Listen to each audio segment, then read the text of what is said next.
The circulatory system is an astonishingly 60,000-mile long closed loop of veins and arteries that function as the body's purification system. Much like outside the body in our world, we observe a universal solvent in water which cleans and dissolves various different products. Inside the body, that solvent is blood, which functions to deliver nutrients and nourishment for all of our cells and tissues, while simultaneously removing any waste products or excessive accumulation of various different either pathogens or just a buildup of ingredients that the body was using and no longer needs. At the same time, unfortunately, from a pathology point of view, the blood vessels and circulatory system can also deliver the same pathogens it seeks to remove. And that's where the integration of the immune system comes into play. But for this video, I'd like to focus briefly on the anatomy of the circulatory system. Then we'll move into the fluid dynamics and chemical processes involved. Then we'll touch on a laceration and the clotting process, and then highlight a blood draw and the procedure involved, as well as what the blood typing actually means. For now, let's start with the circulatory anatomy. So the way to think about this, obviously I didn't draw all of the different veins and arteries and thousands of different branches, but fundamentally there's a few veins and arteries from which the rest of the branches originate. And so from the veins point of view, you have the superior vena cava moving into the right atrium of the heart, bringing blood to it. You have the inferior vena cava moving up to the right atrium, bringing blood to the heart. It breaks apart above here from the superior vena cava into the brachiocephalic veins, and then into the jugular vein, which I didn't draw it, but there's an external and internal portion, and that moves up to the brain. There's also the vertebral arteries, which moves from the aorta and the aortic arch, and that leads to the common carotid artery, which has the internal and external portions, and then that leads to the cerebral arteries, middle, anterior, temporal, posterior, etc.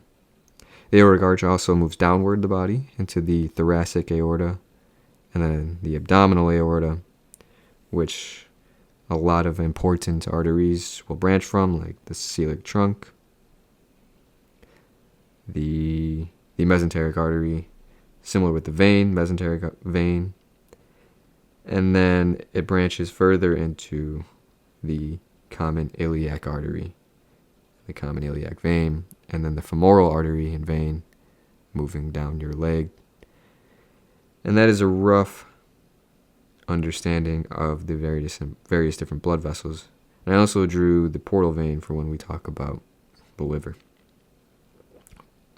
You also can see here the renal vein and artery. So let's zoom in here on a blood vessel example so we can understand some of the physical dynamics involved for the circulatory system. Now you have the continuity equation, common in many different contexts in classical physics. But from the blood vessel point of view, you can think about, you have the density of the blood, the area of the blood vessel, which is circular, so you're talking about pi r squared, and the velocity of the blood moving through the body.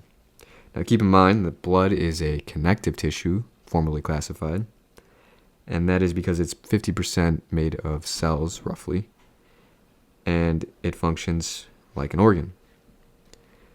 Now the continuity equation tells us that if you decrease the area, the velocity of that fluid, the blood, will increase. If you increase the area, so if we went this way instead, the velocity would decrease. And this is important to note because the fluid dynamics is the complete opposite of an electrical signal through a neuron. So if you increase the area of a neuron or its axon, the signal propagation will actually increase. So it is the opposite. We can apply this even further to blood pressure. Now, at Earth's atmosphere, at the crust of Earth, where we live, the pressure is roughly 760 millimeters of mercury pushing on our blood vessels. Meanwhile, a healthy individual will have blood pushing on the internal lining of the blood vessels with a force of 120 millimeters of mercury. And this is important to understand. First of all, the external pressure. If you are an astronaut, what happens to your blood vessels when this is zero, or roughly zero? Or if you're a deep sea diver where this is increased substantially, what happens then? And what are the risks? And how do you protect against those risks? In addition, we want to measure how our blood is pushing on the internal lining of our blood vessels in case we are worried about a break in that blood vessel or an aneurysm, which can be fatal, especially if it's in the region of the brain, or it could lead to internal bleeding, which is also very harmful. Now, stenosis occurs where the narrowing of the blood vessels, especially as we age and the vessels and the cells begin to senesce, can increase this blood pressure. And so at that time, you'll be put on blood pressure medication to reduce how that blood pushes on your vessels. And we can use the mathematical formula pressure equals force over area to further understand this. So if you increase area, decrease the pressure. Increase force, increase pressure. Of course, arteries also have resistance in their lining. And the mathematical formalism for that is 8N. N is the blood viscosity, so how thick your blood is, which we can use specific gravity to understand. And then the length of the blood vessel will also increase the arterial resistance.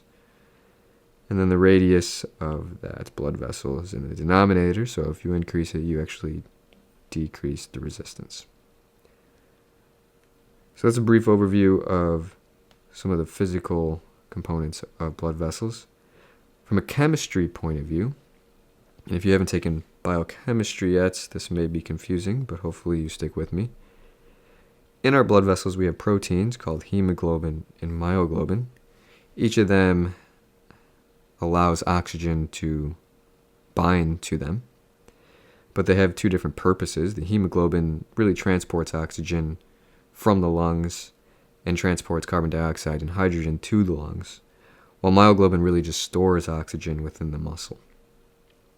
Now we can measure this, and we do measure this using an x-axis of the pressure of oxygen in the blood vessel, as well as the percent saturation of the protein in this case. And so as the amount of oxygen pressure increases, the amount of that protein being saturated with oxygen should also increase. But how it increases is also relevant. For myoglobin, it has a lower Km, so it has a higher affinity for oxygen, while the hemoglobin has a lower Km, or dissociation constant, than myoglobin. And so when we exercise, for example, the conditions in our blood vessels change, such that hydrogen increases, so you have a lower pH. Carbon dioxide will also increase. The T state will be more stable, and we'll also have an increase in 2,3-BPG. All of this will cause this hemoglobin curve to shift to the right. And one way to remember that is exercise is the right thing to do. So we increase our Km, which is just the halfway point of the point at which 50% of saturation occurs of the maximum saturation of that protein. And so we're shifting that to the right. So the affinity for hemoglobin for oxygen is actually decreasing. So it's releasing its oxygen that it would otherwise hold if you were in a relaxed state. And that oxygen can then be offloaded into your muscles, where it is used as a resource to power your muscle contraction and cellular activity and metabolism to help you move through whatever physical activity you are performing. In addition, we can think about fluid flow through the vessels, a bit more physics and chemistry here. So the standard practice is to call any fluid or any absorption into a blood vessel, we call that reabsorption. Anything that moves out of a blood vessel, we call it filtration. And the osmotic pressure is the amount of reabsorption taking place. And this is going to be driven by proteins that are sitting in the blood. If there's a lot of protein and the blood is salty, more fluid is going to be reabsorbed to dilute that. And this is just a nature's way of finding equilibrium. And if the blood is heavily diluted, so we have a very low specific gravity, the body's going to work to move some of that fluid out and filter it to the tissues surrounding the blood vessels. If you have excess filtration, we call that edema because there's going to be fluid buildup around tissues, and this can cause harmful outcomes for a patient. We have here the fluid flow equation, K being a constant.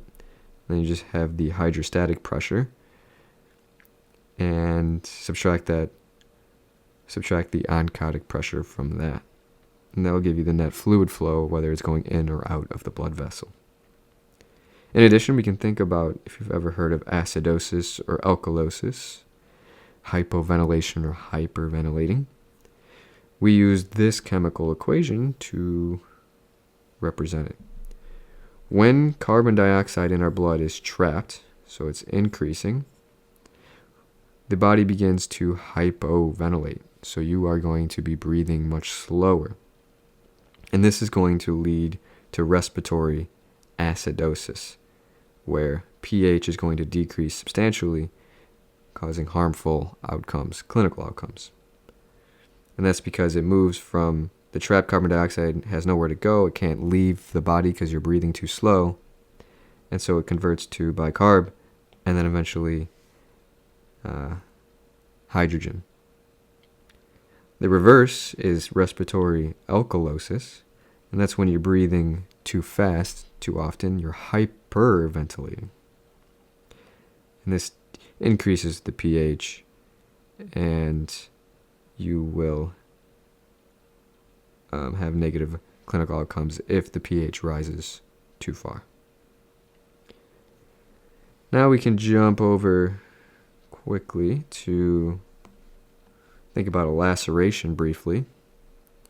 So when you have a cut in your arm, for example, the blood vessels are exposed, and the risk here is that a harmful pathogen, such as a bacteria or virus or even fungi or parasites, potentially even accumulation of metals or chemicals, can cause tissue damage, and that can be detrimental to your health. So we immediately want to clean out the wound to remove any of these harmful ingredients or bad actors.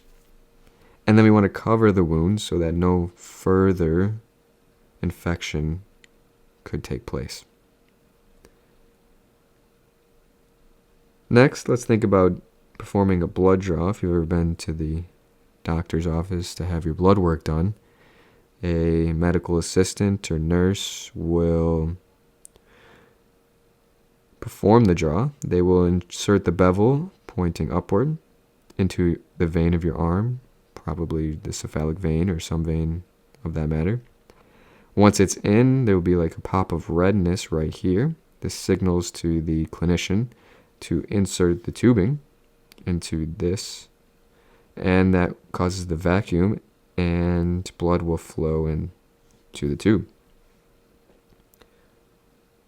Once the blood is in the tube, we can insert it into a centrifuge where it will spin very, very, very fast, separating the various different components, with the least dense components being superior, or the top of the tube, and the most dense being at the bottom, in this case, red blood cells or thrombocytes and platelets.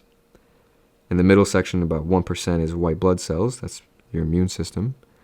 And then in the top is going to be various different molecular compounds like water, glucose, any salts, any antigens, and proteins will be in the top, and we will use that for analysis.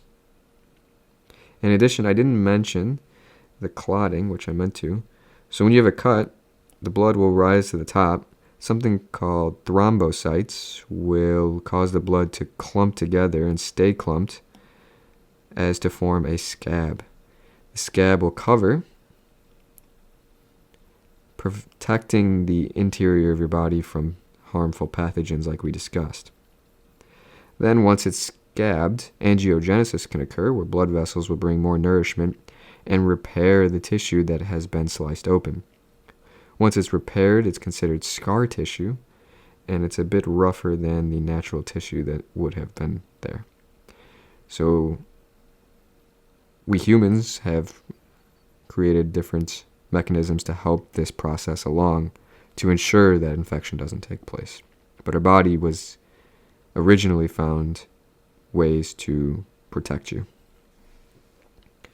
Now, if we return back to blood typing, the universal donor is an O negative. This is because there's no antigen present in that blood to elicit a response in a new body. So if you ever have a transfusion and you get blood, you want O negative because your body won't react poorly to it. Now, if you receive A blood and you're type B, your body's going to have a immune response that will cause your body and health to go haywire. In addition, you have the universal recipient. So if you have AB plus blood, you have all of the different antigens. So your body's already constructed a network or memory for responding to these different elements, such that if you receive a transfusion that's A or B or O positive, you will be fine because your body will recognize that antigen. And of course, we take blood to see if you have any sort of infection and how well your body is fighting that infection, which we will discuss in further detail in the next video with the immune system. Until then, take care.